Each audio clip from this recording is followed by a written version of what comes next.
का आनंद प्राप्त करना ये बहुत ज़रूरी है। उसी से हमारी ज़िंदगी अच्छी होती है, शांति मन के अंदर मिलती है, आनंद मिलता है और आनंदित होते हुए अपनी ज़िंदगी का हर पल हर क्षण व्यतीत करते हुए अपने लक्ष्य को प्राप्त होते हैं। परमात्मा तू ही है, तेरी इच्छा।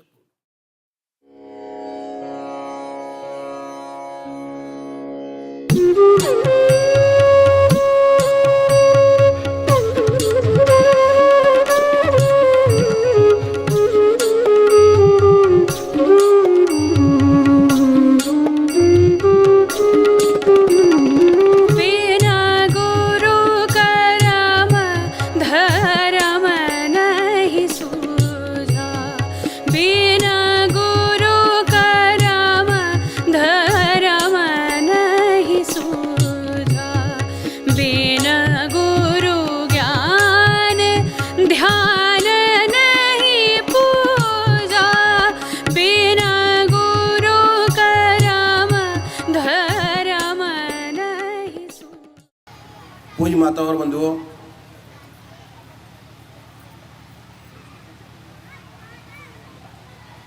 हमारा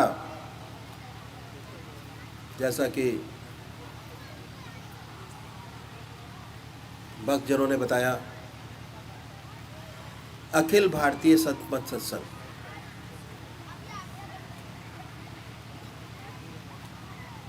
पूरे देश में लाखों लोग फायदा उठा रहे हैं इससे। पहली चीज, प्रवचन का रास्ता नहीं है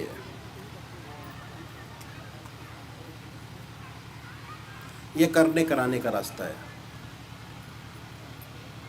आपने सुना होगा ध्यान योग, सहज योग, आनंद योग, राजयोग,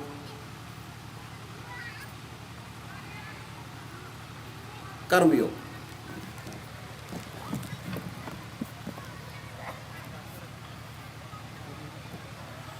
हमारा रास्ता ध्यान योग का रास्ता है। ध्यान योग, आनंद योग।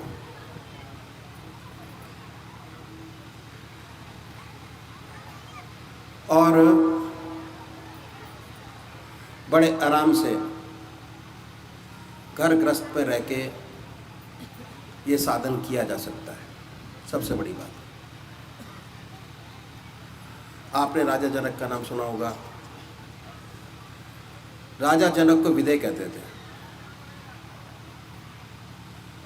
इतना बड़ा ब्रह्मज्ञानी था अपने ज़माने का कि उसके ज़माने के महर्षि अपने शिष्यों को उनके पास भेजते थे परीक्षा के लिए कि अगर राजा जनक कह दे ब्रह्मज्ञानी है तो है, नहीं तो नहीं। और राजा जनक गृहस्थी थे, ग्रस्त में थे। राज था, पाट था, रानियां थीं, नौकर चाकर थे। उन्होंने इस विद्या को एक राजा होते हुए बड़े संभाल सजोच के रखा और हमारे लिए एक रास्ता छोड़ गए कि बड़े आराम से हम अपना योग गृहस्थ के अंदर रहते हुए पूरा कर सकते हैं।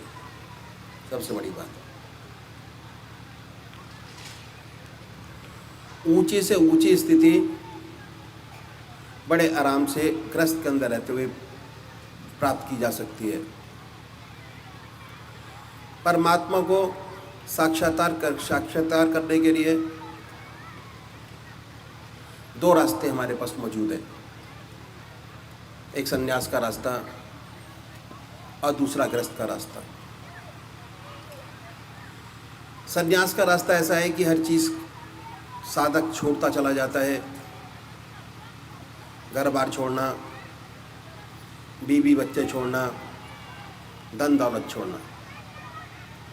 दूसरा रास्ता गृहस्थ का रास्ता, इसमें छोड़ने की कोई चीज़ की ज़रूरत नहीं। अपने जीवन में एक चीज़ बढ़ाइए, वह है परमात्मा का नाम। हम चाहें तो अपने घर को स्वर्ग बना सकते हैं, चाहें तो अपने घर को नर्क बना सकते हैं। क्यों? क्योंकि हम राजयोगी हैं। राजयोग हमारे पास है। हम अपने घर के मालिक हैं, राजा हैं, जो चाहें वो कर सकते हैं बड़े आराम से। और ये कब होगा? जब परमात्मा का नाम आपके घर गृहस्थ के अंदर पक्की तरह समा जाएगा, तभी हो पाएगा, नहीं तो नहीं हो पाएगा। पूजा भी कई प्रकार की होती हैं। पहली शारीरिक पूजा, मंदिर जाना, पढ़ना, रामायण पढ़ना, आरती में भाग लेना, दिया जलाना, देव को निलाना, शारीरिक पूजा। जब तक शरीर मंदिर के अंदर लगा होता है, तब तक अपने इष्ट की याद निरंतर बनी रहती है। जैसे ही बाहर निकले, इष्ट की याद खत्म हो जाती है, अपने गृहस्थ के चक्करों में लग जाते हैं, निकलते ही बाहर। दूसरी एक और पूजा है, इसका लाभ है। दूसरी पूजा मानसिक पूजा, मन से, ध्यान योग, आनंद योग, सहज योग, ये मानसिक पूजा की श्रेणी में आते हैं। मन से पूजा, इसके लिए ये ज़रूरी है कि हम एक इष्ट की आराधना करें। अक्सर भाई लोग पूछते हैं कि पूजा क्यों की जाए, उससे फ़ायदा क्या पूजा करने से। तो हम लोग इतने व्यस्त हैं अपने जीवन के अंदर कि हमारे पास समय नहीं है, हम क्यों पूजा करें। यही प्रश्न एक बार जब जबलपुर में गया हुआ था, वहाँ किसी डॉक्टर ने पूछा कि इस पूजा का क्या फ़ायदा। ये तो बेकार लोगों का काम है, जिनके पास कोई काम नहीं। माला लीजिए, राम नाम करते रहिए। खाली समय बर्बाद करना, आधा घंटा शाम, आधा घंटा सुबह, क्यों पूजा करें। प्रश्न बड़ा वाजिब था। मैंने उनसे काउंटर क्वेश्चन किया कि ईश्वर को किसने देखा, ये उनका प्रश्न था। डॉक्टर साहब थे। भगवान का नाम इस चक्कर में क्यों फंसा जाए, इसने उनसे काउंटर क्वेश्चन किया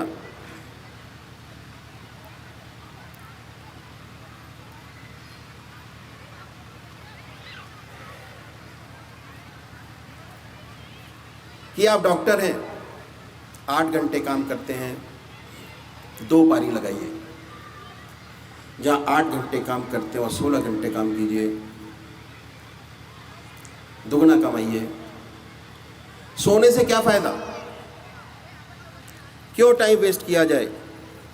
वो चकरा गए, बोले कि अगर आप क्या कह रहे हैं, अगर हम सोएंगे नहीं तो बीमार हो जाएंगे, ज़्यादा से ज़्यादा 2-3 माह चलेगा। ये उन्होंने उसका जवाब दिया। तो डॉक्टर लोग तो सोने के लिए क्या करते हैं, ज़बरदस्ती सुलाते हैं, सोने की दवाई देते हैं, नींद की गोली देकर सुलाते हैं। इस सेवक ने पूछा, क्यों भाई गोली देकर सुलाते हो, सोना क्यों ज़रूरी है।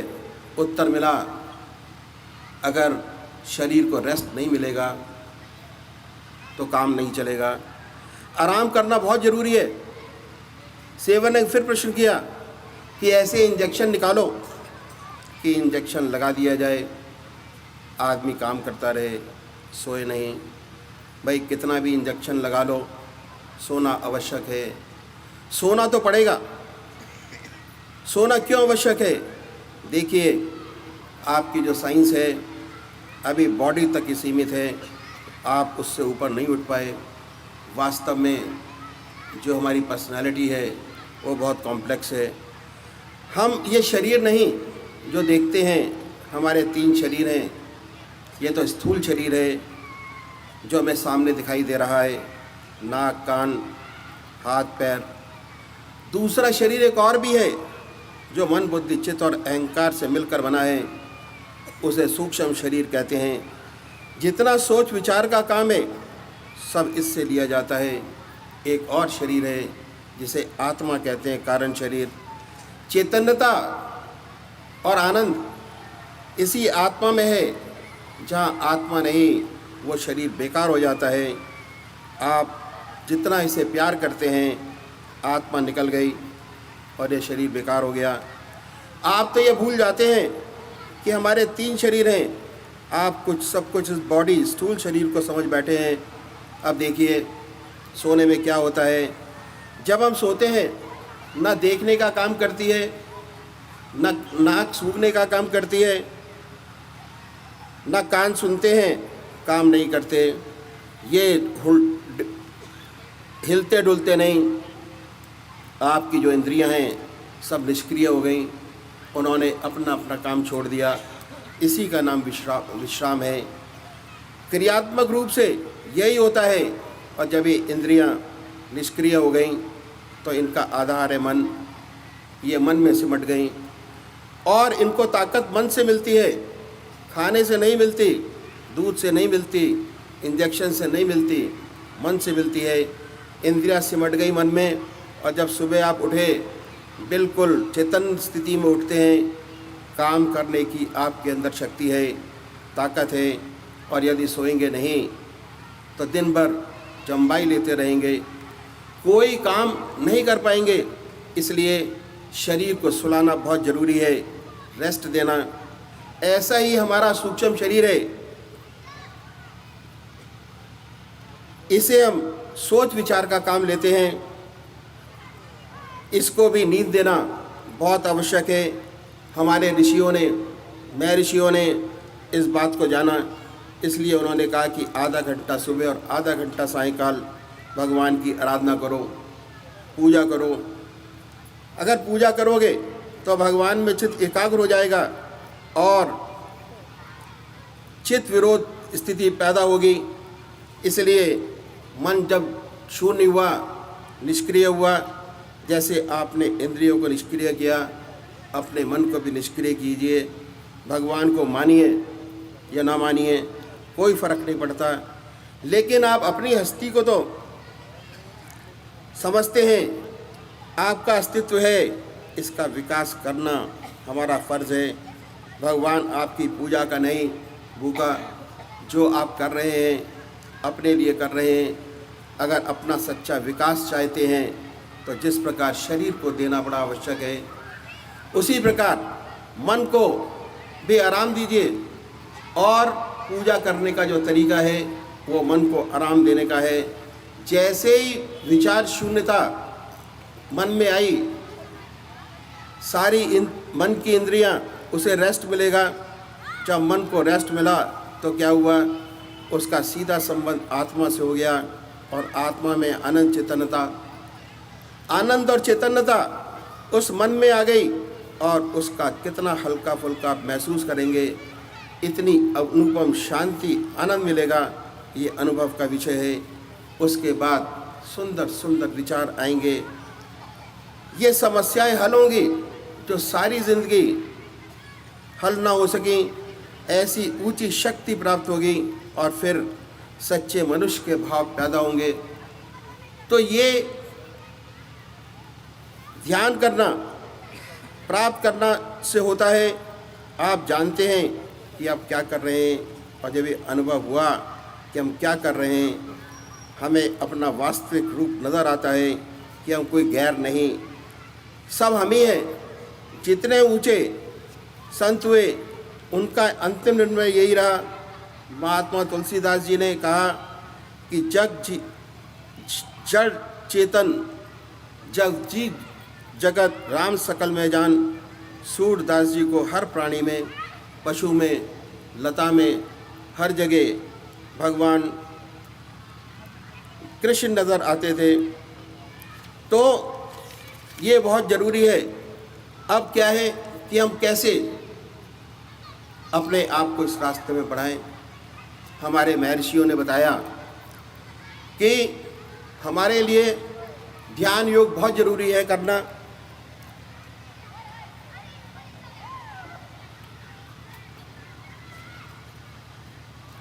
उसके लिए जरूरी है कि आपको एक इष्ट निश्चित करना, अपने पूजा के स्थान में जाइए, आराम से बैठिए और ये निश्चित कीजिए कि परमात्मा का कौन सा स्वरूप आपको सबसे ज़्यादा अच्छा लगता है,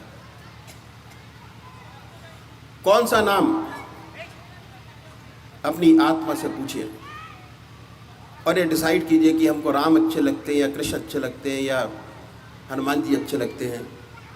एक इसकी आराधना, कंसंट्रेशन मेडिटेशन करने के लिए बहुत ज़रूरी है कि जब तक एक इष्ट नहीं होगा हमको कंसंट्रेशन मेडिटेशन प्राप्त नहीं हो पाएगा।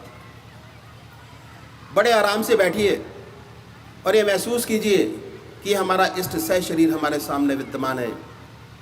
बड़ी बड़ी आंखें हैं, गोल चेहरा है, जटाएं हैं, सर्पों की माला है, बनाए अपने सामने। उसमें ऐसे तल्लीन हो जाए कि सिर्फ वही विचार रहे, ना कोई दूसरा विचार रहे, ना ख्याल। हमारी आत्मा हमारे मन को देखती रहती है, बताती रहती है कि हम क्या कर रहे हैं। जैसे ही मन हटेगा हमारी आत्मा बताएगी कि अब दूसरे विचार आपके मन के अंदर आ गए। उन विचारों को हटाएं, हटा के फिर अपने इष्ट देव के ध्यान में जाएं और दिल की हर धड़कन पर जो आपने नाम चुना है उसको सुनिए कि किस प्रकार हमारे दिल से हमारे इष्ट का नाम निकल रहा है और हम सुन रहे हैं। जो शिव जी के पुजारी हैं कैसे अपने इष्ट देव की मूर्त अपने सामने बनाएंगे। जैसे एक पेंटर अगर उसको कहा जाए कि शिव जी की मूर्त अपने सामने बनाओ तो बड़े प्यार से वह मूर्त अपने सामने बनाएगा। बड़ी बड़ी आंखें हैं, गोल चेहरा है, जटाएं हैं, सर्पों की माला है, सशरीर आपके सामने विराजमान है। तो आधे घंटे की पूजा में अगर 20 मिनट ध्यान ऐड करेंगे तो अनुपम शांति का संचार उत्पन्न होगा, बड़ी आनंदमयी स्थिति होगी और अपने इष्ट देव की प्राप्ति होगी। अभी हमने आधा घंटा सुबह, आधा घंटा सायंकाल ही लगाया। हमारे पास 24 घंटे हैं, घर गृहस्थ में है, घर गृहस्थ के चलते हुए कैसे समय अपना बढ़ाया जाए इसके विषय में अब हम आगे देखते हैं कि कौन सा समय हमारे पास ऐसा है जो खाली है। दूसरा समय चुना भोजन करने का। हर प्राणी भोजन करता है, आधा घंटा दोपहर को और आधा घंटा रात्रि को भोजन का समय व्यतीत करता है। अगर भोजन करने में परमात्मा का नाम ऐड कर लिया जाए तो बहुत बड़ी बात हो जाएगी, विहार की शुद्धि हो जाएगी। भगवान श्री कृष्ण ने गीता में साधक की दृष्टि से 4 विशेष बात बतलाई। पहला आहार की शुद्धि, दूसरा विहार की शुद्धि, तीसरा अभ्यास और चौथा वैराग अभ्यास। आधा घंटा सायंकाल पूजा, आधा घंटा दोपहर भोजन, आधा घंटा रात्रि भोजन, 6 घंटे सोने के बड़े आराम से परमात्मा की याद कर सकते हैं। और गृहस्थ के काम जैसे आज हैं ऐसे ही बल्कि इससे सुंदर किए जा सकते हैं। परमात्मा तू ही है, तेरी इच्छा पूर्ण।